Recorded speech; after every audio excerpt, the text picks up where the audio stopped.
So kind of ironic that one of my talks today is, needing a flight crew. And having been in the corporate world for a while, my last executive position was at Reuters, and I was head of all facilities for North and South America. I had 300 people working for me, and I was all over the place. So they moved that position to New York, and I decided, I'm not going. So I set out kind of on my own to do consulting. And it didn't take long for me to decide that, I'm kind of in that hunt-kill. So anybody that's a sole proprietor understands the hunt-kill. If you're hunting, that means you're marketing, you're not making money. If you're killing, you're delivering, and you're not marketing. So, okay, I finished that, now what do? I got to market again. And so there was this endless cycle. And even today, I hear a lot of business owners tell me that I want to join a team. I want to have a team of people. I want to have a flight crew that works with me.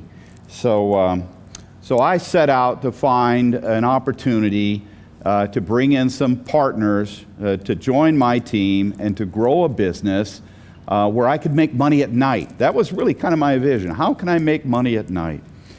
So I set out to do that with a couple of business partners. And one of the things I want to share with you today is, don't try to do it all yourself. And get the right people on the bus with you to help you move forward with your ideas and your vision. And empower them, give them the tools they need to do their job, and then get out of the way and trust in them.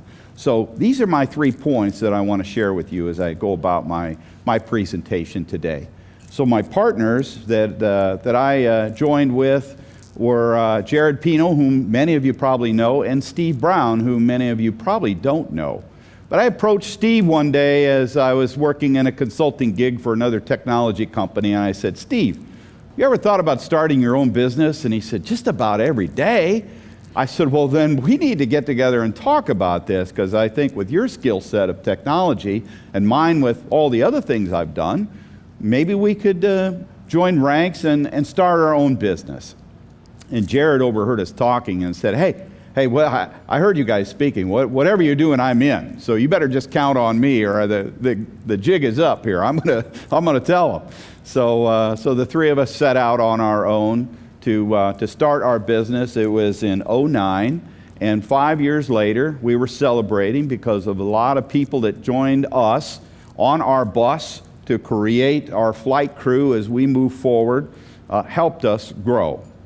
And it wasn't just our own employees, it was the community in general. So it all began with giving back. And this next individual is my main giver. This is my mother. She's 94 years old. This is where I learned my skill sets from. She was the newcomer hostess in the town of Galesburg, Illinois. So in her time, she probably visited one-on-one with about 1,700 to 2,000 people that moved to Galesburg. And I learned all my traits from her about giving, about helping, about meeting people, about networking, being extroverted. And this is the woman I give credit to for helping me out. So within the community, they were very active, and therefore I became very active in the community. And the thing that I want to point out to you is in having your flight crew and having employees on board, getting the right people on the bus with you, it's not just your employees, it's the community in general that will help you. This, to me, is a community of people that are on your ship, that are on your bus, that are part of your flight crew, that's going to help your organization grow. And I want to point that out, that E4e is a great community to be involved with. I'll also give a plug to my business development team that many of you participate in that. Another great venue, another great community of people helping out. Mark's got a great function coming up tomorrow, a community of people that are coming together to help network. So don't just think you have to fly alone. You can move forward faster with help of your employees, help of your community. So getting the right people on the bus begins with a plan. And Bill mentioned it earlier when I talked about staffing to the organization, how our staffing business is growing. He said, you had a vision of that a long time ago. You're a very patient person. Yes, I am. But it all begins with a vision. You've got to know where you're going. And people are attracted to those that have a vision, that have an understanding, that have a strategic plan. And I actually was paid tens of thousands of dollars to do strategic planning for some of the largest companies in the world. So when I started my company, I took my strategic plan into the bank, and they said, oh my gosh, Canada, I've never seen anything this elaborate for a small business like yours, but I believe in what you're doing. You've got this well laid out. So within this strategic planning, there are certain bullets that I wanted to share, and there's really 4 that we count on as our critical success factors. They are market penetration, customer satisfaction, employee satisfaction, and finance for our company. Those are the 4. Everything we do revolves around those 4 critical success factors. So my encouragement to you is to begin with having a strategic plan, a vision of where you want to go. And there was a person that approached me recently about a workshop that was how to clear out the clutter. I think it was Barry. How to clear out the clutter. In my mind, it's very simple. If you have a strategic plan and you know where you're going, you won't have clutter in your life. Everything you do will be directed towards that strategic plan. So getting the right people on the bus that believe in that plan with you is so very important, and you'll be able to move forward. I also think that having the right leadership and understanding what leadership is about is very important. So back in the 1980s, I wrote a leadership page. I think it might be out on our website, but if you don't find it out there and you want my detailed version of good leadership philosophy, I'm happy to share it with you. But these are the major attributes behind it. And one of the things that I want to point out is having a sense of humor. To me, extremely important as a leader to diffuse conflict in life and issues that are in life through a sense of humor. And I like to use Reagan as an example, as a great leader who had a sense of humor, really believed in him. He really opened up through that, and you really trusted him. Many did anyway, maybe not all of you, but I thought he was a great leader of our country, and he did it with a sense of humor. Being a change master is also important. You've got to understand the change, being a thinker, having a strategic plan. Anyway, I won't go through all of these. One of the more important ones is using power wisely. And that is knowing that as a leader, you can affect people's lives. I like to try to affect them in the positive rather than the negative. So use your power wisely. Don't threaten people just because you have the ability to do so. Use it wisely to build them up, and you will build up trust in doing so. Empowerment is also a key. So strategic planning is a key. Empowering the people is very much a key. And that's allowing your employees to really make a mistake. Now, John Deere was a sluggish company back in the 80s, and they really frowned upon people making mistakes. They called them out, they belittled them, and as a result, John Deere was so sluggish, they almost were sold off like International Harvester. But they turned it around. American Airlines, a little faster. Reuters, very quick environment, very accepting of mistakes. And my belief is, if you're making a mistake, you're doing your job. You're out there doing things. If you're not making mistakes, you're not doing anything. So I prefer to work with people that make mistakes, because that just tells me they're trying, they're out there, they're engaged, they're wanting to do something. Now, if you make that mistake 2 and 3 times, then we got a little issue to deal with. But people need to understand they can make mistakes. It helps empowerment flourish.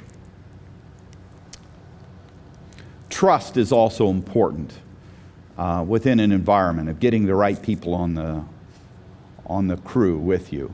Trust in the workplace. This is a great little quote from Jack Gibb. I'm not going to stand up here and read it, but if you begin with trusting the people that are on the plane with you, your flight crew, they will in turn trust you. Really, that's what I want you to get from this slide. It all begins with you as a leader trusting in them first and empowering them to do their jobs and okaying them when they make a mistake and supporting them. It all helps build trust within the workplace. So Jack also had a little theory called the Tory theory. And the T kind of was trusting me, being who I am, and recognizing that everybody is a little bit different. Everybody has something to contribute. So it's important that you recognize all of that. I coached basketball in the middle school grades, and I always was 9-1 for about 4 or 5 years in a row. My last class that I had, 5 of them made the Lafayette High School basketball team. And it wasn't that they were fantastic players, it was the fact that I found out what their skill was and applied it to that game. One guy's a great rebounder. Dennis Rodman, I called him. Another one was a good shooter. Another one great on defense. So it's a matter of finding the skills of your employees and using them so they become successful. Put them in a position where they can be successful. Opening and showing, revealing yourself, being realistic, showing that you can make mistakes yourself. And in doing that, then they will trust you more. Just being out there and saying, geez, I made a mistake, I'm so sorry. Hey, even I can make mistakes. That's so important. Realizing and doing what I want means stepping outside of the box, being creative, doing something different, encouraging them to look beyond what is just the norm. And then the last is being with you. And I'd like to use the example of sororities and fraternities. I've taught my kids and encouraged them to join a fraternity or sorority. How many were members of a fraternity in college or sorority? Okay. So then you kind of get what I'm saying, because you're living with a whole bunch of different personalities out there. And my coaching to them was, get involved with that group, understand that there are different personalities. You will be successful in life because of that. So it was a great takeaway for them. All right, that's the Tory. Without trust in the workplace, there's a lack of unity, and there's correction. There's always demeaning going on. There's always, plans of correction. So developing trust in the workplace is very important. I know I'm running short on time here, so I want to use the example of Ritz-Carlton, which is an example of empowerment of the employees. I think most of you have probably been there. Their target is high quality customer service. They allow the employees to make decisions without having to go to their management all the time. So if you can develop a culture within your organization where you empower the people to make decisions, then you'll be successful. So all right, here's kind of what we talked about with the flight crew. Not only the flight crew internal, but your community flight crew, which is what we all are here. So don't try to do it all yourself. Get the right people on the bus, empower them. And what I've said to you was having a strategic plan and a vision, empowering the people, providing them the tools to do their job, and then stepping out of the way, and building that level of trust. And you'll have a very successful organization going forward. Questions?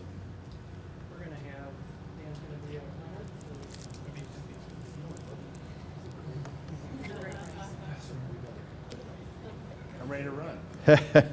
Surely we got something. Look at him go. Look at him go. Wow. Naturally, it's you have to run all the way across the room. You trusted him with that microphone. Yeah. I love it, Glenda. That was good. Yeah. Give him the tools. Jim, I know that you are very proactive in terms of letting your employees know what your strategic vision is. How do you go about doing that? How do you keep that strategic vision in front of your employees? Well, there's regular communication that I have with them. We have the high-level strategic plan, and then we have a more broken down one. And everything we do is checked off. We have plans of, in finance, in market, this. So we discuss those a great deal. And every Friday on a phone call with the staff, even though we're not all in the same office, we're kind of virtual, so we're all spread out all over, we have a Friday phone call. And that's one of the things we go through so that they know that we're checking the boxes on our high-level plan, and it all feeds into our strategic plan and everything we do.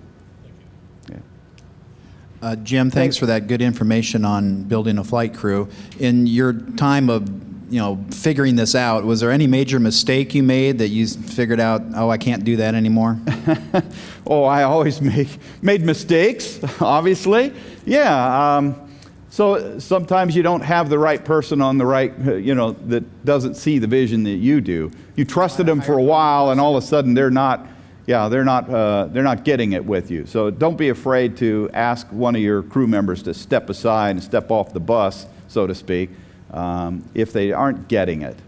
And so that's really important. So sometimes I take a little too long because I really want them to be successful, and I look at myself and say, why did this fail? What did I do wrong? Did I do something wrong? Did I do everything I could have to help that person be successful? And if they're not, then you've got to move them aside and move on.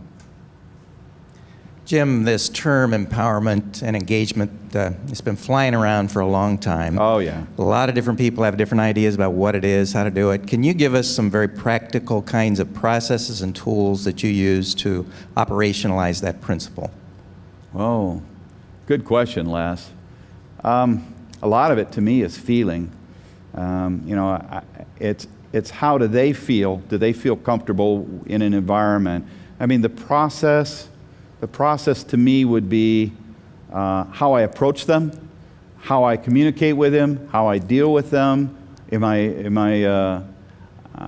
One example I will give that comes to mind is actually this presentation. So what I have done, and what I would encourage all of you to do, would be if you ask somebody to create something or write something, don't destroy it and edit and redline it. In several companies that I've been in, I would write things and take it into the person that's the decision maker, and they would redline it and change it all. How did that make me feel? So what I believed in was, okay, if I felt that way, I don't want to have the person that's doing something for me feel that way. And I got to the point with that same individual, I actually took things that he had written and rewrote it as if it was mine, and took it in, and he redlined his own stuff. So I said, okay, it's not me. And I'm not going to take this personal now, because you are clearly an idiot. But back to my example, I just want to say, Cynthia helped me with these slides in this presentation. I kind of gave her the direction of what I wanted. She put it together, and I just make very few changes to what she does because she's a great communication architect. And that's my way of saying, Cynthia, I trust you. I believe you've got the right ideas in what you're helping me put together here. So that's just one example. Jim, I think as an entrepreneur, the hardest thing we have to do is learn to accept 85%. Yeah. Do you have a vetting process before you get them on the bus? Oh, man. That 85% reminds me of Reuters at a time when you've got a great number of people working for you, and I'm sure it's the same for you because you have a lot of decisions that you need to make to keep your business running. And I've tried to teach my employees that as a leader, I have to make decisions based on what I know and what I'm getting. And I'm not going to have 100% information, because if you wait for 100% of the information to make a decision, you'll never move forward. So in the quick pace that Reuters was, we had to make decisions with 85% of the information. So to answer your question, are you vetting the information coming in? Yeah, constantly you're doing that in a variety of areas because you're getting hit from all sides. And you try to stay focused and keep the clutter out around that particular topic. I don't know if that answers your question, but the main point that I want to make is, as a leader, you got to make decisions with 75, 80, 85% of the information, or you will never make a decision.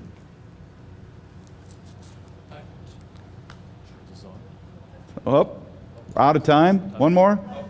I was really just going to pile on yours and help Jim because he's a friend. One thing that changed in my business, what Jim was saying, was I actually wrote down the decisions that they could make. So nobody really took the time to say, Bill, you can make these decisions. And by taking a step back, and I'd love to say that I remember what book I read that from, but I don't. But that was one of the things that made a dramatic business, and that's, I believe, what he does and how much he's grown so much is by letting that slack out, but also letting them know what they make decisions on. Because I don't want to make every decision. I got to tell you, that's not my plan. I don't Yeah. believe that's Jim's plan either. Yeah. So some people have, and other people, that might not be their plan. Whatever plan's fine. But when I went through that with our 18 employees, it was like this, okay, cool. And you would have thought I've communicated that, but until I had it in writing with them and had a one-on-one with them, it really changed our business. So hopefully that'll Yeah, help. great, Chris. Thank you. I just want to end with a comment that I want the people on my bus to think like owners. I want them to think like an owner and act like an owner. And in doing so, you will really develop trust and collaboration with your team. So, thank you all very much for the opportunity.